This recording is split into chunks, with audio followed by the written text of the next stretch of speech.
When you're making room for a project the size of Micron, which will also attract many others in the semiconductor supply chain, everyone will have to chip in, including the first U.S. port of call and deep water port on the Great Lakes from the St. Lawrence Seaway. If you're wondering, you guessed right, it's the Port of Oswego. Joining us now, Port Executive Director Bill Scriber. Bill, always good to see you. Thanks for being with us. Nice to see you too, Jeff. So you have traditionally, the port, heavy in aluminum, we know, for Nucor, farm products like soybeans and some others. But how much of an impact will Micron and those related companies have on the Port of Oswego? You guys be big players? I don't know what size will be, but so far, this early on, I've had 5 companies reach out to us on budget quotes for shipping materials in through the port to the plant construction area. So that's just the tip of the iceberg, even without contractors being named to the construction. Shippers and agents are already ahead of the curve and starting to try to get a little bit of a leg up on what they need to bring materials in here at the port.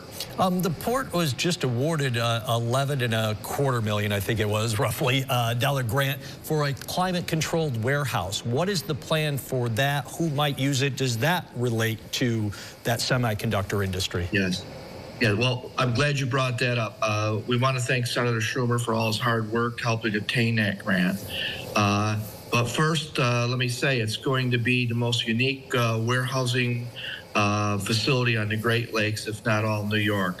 Not only is it temperature controlled, it's humidity controlled, and it's net zero. And that's right in line with the governor's goals of 2030. We will be putting, hopefully online in 2026, a warehouse that will be completely neutral on the system. And also, it'll provide a lot of peripheral businesses that will be supplying Micron ways of storing their materials, bringing them in by rail, water, or even truck. And we're even considering the possibility of extending that and having it become a foreign trade zone. Wow. Which will double its effectiveness. My goodness, wow, so a lot going on there. And you said hopefully by 2026 that should be up and functional? Yeah, well, when you're awarded a federal grant, it takes a number of months to negotiate the federal award, and then you have to go through the contract phase, and then the actual, I guess, concrete drawings that they will accept on what we're building. And it takes about a year and a half to get all that. Okay.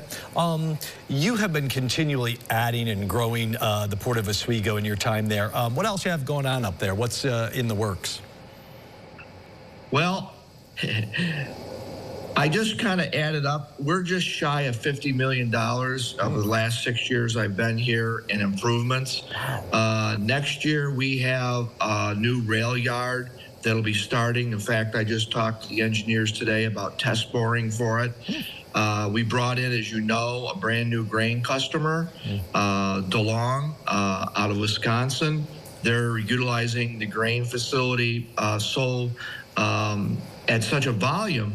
I just have about a $500,000 expansion on the silo right now so we can unload trucks. At the same time, we'll be loading rail cars going out.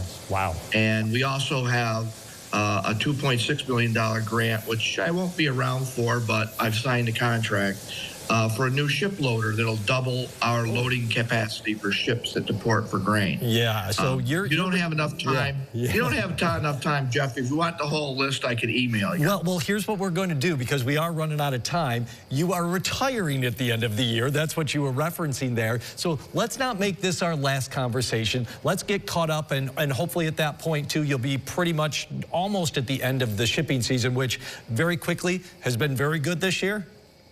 We started out slow. We're going to end at a record again. Okay, let's catch up again. We'll get into a little bit more of that. Maybe we'll detail some of these other projects. Bill Scriber from the Port of Oswego, thanks so much for joining us. Really appreciate it. And let's get this done. Let's talk soon here. Okay, thanks, Jess, for having me.